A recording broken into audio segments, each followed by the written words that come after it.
The invitation to my brother David's billion-dollar celebration arrived wrapped in gold leaf paper, delivered by a personal courier to our family's modest auto repair shop.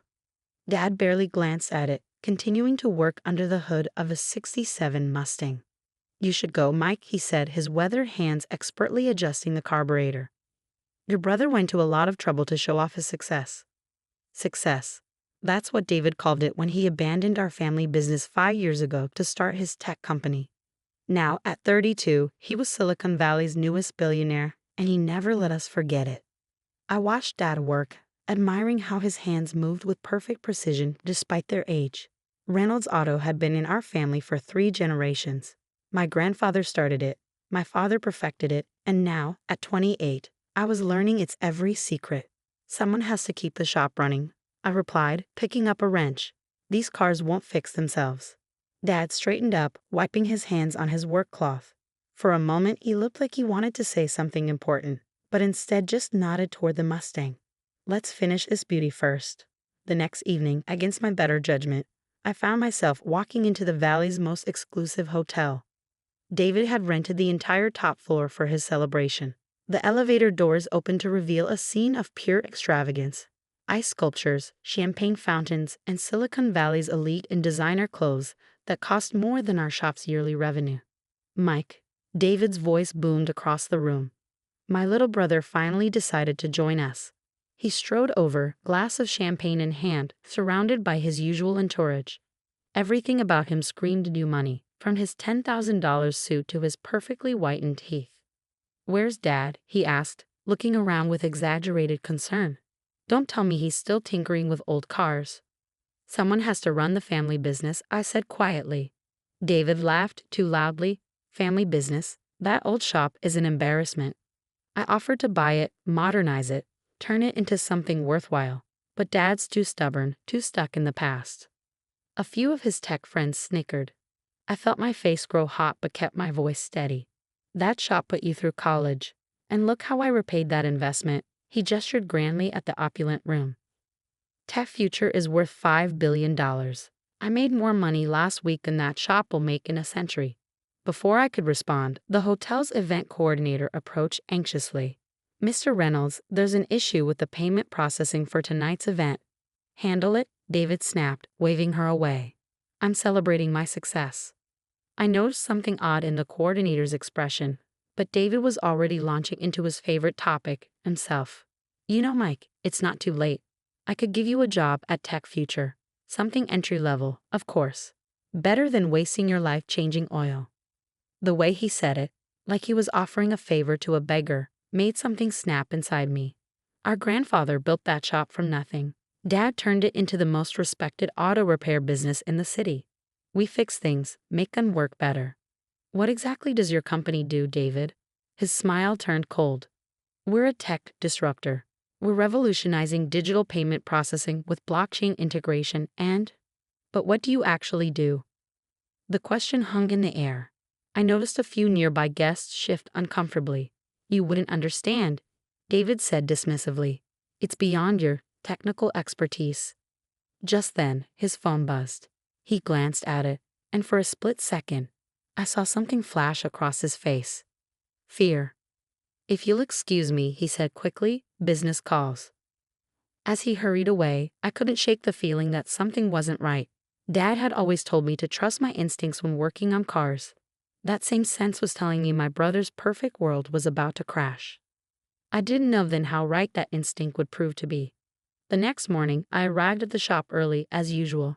Dad was already there, reading something on his ancient computer with an intensity I'd never seen before. "Tech Future's stock is crashing," he said without looking up. "Down 80% in pre-market trading. The SEC has suspended all trading." Before I could process this, the shop's phone started ringing. It was David. "Mike," his voice was frantic. "Is Dad there? I need to talk to him. Now." I handed the phone to Dad, watching his face as he listened. His expression remained calm, but his eyes hardened. "No, David," he said finally. "I won't sell the shop to cover your margins. Not today, not ever." He paused, listening. "You made your choices. Now you have to face them." He hung up, and almost immediately my phone lit up with breaking news alerts. Tech Future CEO under investigation for massive fraud, screamed the headlines. Payment processing scheme exposed, declared another. Dad, I started, but he was already walking toward his office, a small room in the back of the shop that I'd rarely been allowed to enter. It's time, he said simply. Come with me. The office looked the same as always. Worn desk, filing cabinets, framed photos of classic cars. But Dad went straight to an old painting of a Shelby Cobra, removing it to reveal a safe I'd never known existed. Your brother chose flash over substance, Dad said as he worked the combination. He wanted millions without understanding value. But your grandfather, he understood real value. The safe opened with a click. Inside wasn't much. Some old papers, a leather notebook, and a small metal box. Know what these are? Dad asked, carefully lifting out the papers. I looked closer and felt my breath catch. They were patents, dozens of them. All in my grandfather's name. Every major auto manufacturer in the world uses these designs, Dad explained. The transmission synchronization system, that was your grandfather's.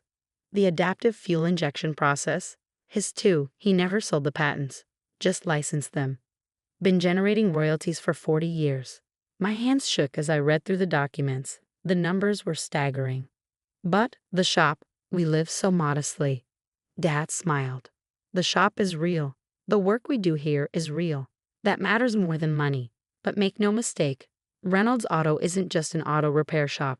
It's the headquarters of Reynolds Engineering Holdings, worth about $12 billion as of this morning.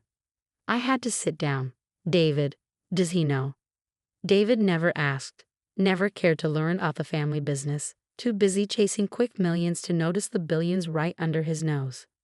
Just then, my phone buzzed again. Another news alert, Tech Future CEO David Reynolds arrested for securities fraud. Dad picked up the leather notebook.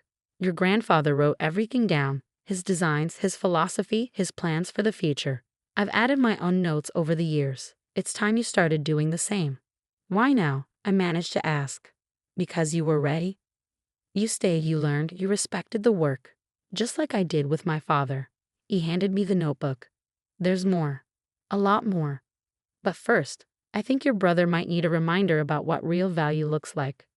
The media circus outside David's downtown office building was in full swing when Dad and I arrived. Reporters swarmed, cameras flashed, and security guards struggled to maintain order. Through the glass doors, I could see federal agents boxing up documents and hard drives. Mr. Reynolds, a reporter recognized Dad. Your son David is accused of orchestrating a $4 billion fraud scheme. Any comment? Dad walked past them without a word, his worn work boots clicking against the marble lobby floor. The FBI agent in charge straightened when he saw us. Mr. Reynolds, he said respectfully, we've been trying to reach you. Had some cars to fix first, Dad replied calmly. Where's my son? They led us to what used to be David's corner office, the space that had once showcased his ego, all chrome and glass and modern art, now felt hollow. David sat slumped in his ergonomic chair, his perfect suit wrinkled, his lawyer whispering urgently in his ear. He looked up when we entered. Dad, thank God. You have to help me. The shop, we can sell it. Use the money for bail. My lawyer says. Be quiet, David, Dad said quietly, but with enough authority that the room fell silent. He pulled out an old folding chair from the corner, the kind we kept in the shop's waiting room, and sat down. You want to know why I wouldn't sell the shop? Dad continued. Why I never cared about your fancy offices and billion-dollar valuations. He reached into his worn leather jacket and pulled out a document, one of the patents from the safe. David's lawyer's eyes widened as he read it. Mr. Reynolds, the lawyer interrupted, this patent. The licensing rights alone would be worth more than Tech Future ever was, Dad finished, even before we knew it was built on fraud. David snatched the document, his hands shaking as he read. This is grandfather's, but this means, all these years, Dad said, while you were chasing paper wealth, our family already had what mattered. Not just money, though yes, Reynolds Engineering Holdings is worth billions, but purpose, legacy, real innovation that makes the world better. Why didn't you tell me? David's voice cracked. You never asked, never spent time in the shop, never wanted to learn. Dad stood up. You wanted shortcuts to success, David. There aren't any. The FBI agent cleared his throat. Mr. Reynolds, about the charges. My son will cooperate fully, Dad said. He'll face the consequences of his actions. He turned to David. But after that, if you're ready to learn, really learn, the shop will still be there. David's lawyer jumped in. Actually, about the shop. Given these patents, perhaps we could negotiate a deal with the prosecutors. The shop, Dad cut him off, isn't for sale. Never was. Never will be. He headed for the door, then paused. Oh, and David. That Mustang you used to love driving in high school? I just finished restoring it. When you're ready to understand what real value is, come by the shop. We'll talk. As we left, I saw David's reflection in the glass walls, tears streaming down his face as he watched us walk away. For the first time since he left the family business, he looked young again. Lost. Outside, the reporters were still shouting questions, but now they had new ones. Mr. Reynolds. Sources say Reynolds Engineering Holdings owns crucial automotive patents. Is it true your company is worth more than Tech Future ever was? Dad kept walking, but I noticed him smile slightly as he heard one reporter say to another, "Wait, the auto shop guy is the real billionaire?" 6 months later, I sat at Dad's old desk, now my desk, reviewing the latest licensing agreements from Toyota. The shop was still busy as ever, the familiar sounds of wrenches and engines creating their own kind of music, but things were different now. The safe behind the Cobra painting stood open, Grandfather's notebook resting on my desk next to modern patent applications. I'd spent months studying his designs, understanding not just the mechanics but the philosophy behind them. Each innovation wasn't just about making money. It was about making vehicles safer, more efficient, better for the world. David's trial had ended with a plea deal, 5 years in a minimum security prison and full restitution to his investors. But that wasn't the end of his story. Mike, Lisa, our front desk manager, poked her head in. He's here again. I looked through my office window to see David standing in the shop's waiting room. No designer suit today, just jeans and a worn t-shirt. He'd been coming by every Saturday for the past month, ever since the judge approved his pre-imprisonment work release program. The transmission on the Gibson family's Volkswagen needs checking, I said, watching him shift nervously. Tell him to start there. David had started at the very bottom, cleaning floors, organizing tools, learning the basics.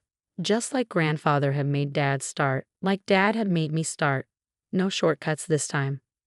I picked up my phone to call Dad, who was at a meeting with German engineers about implementing Grandfather's latest fuel efficiency design. How's he doing? Dad asked, knowing why I was calling. Better, I replied, watching David carefully inspect the Volkswagen's transmission. He's actually listening now. Learning. Good, Dad said softly. Your grandfather would be proud. Later that afternoon, I found David sitting in front of the Mustang, his old high school car that Dad had restored. I was such an idiot, he said without looking up. All those years chasing fake success, trying to prove I was better than this place. I never understood what we really had here. I sat down beside him. You understand now.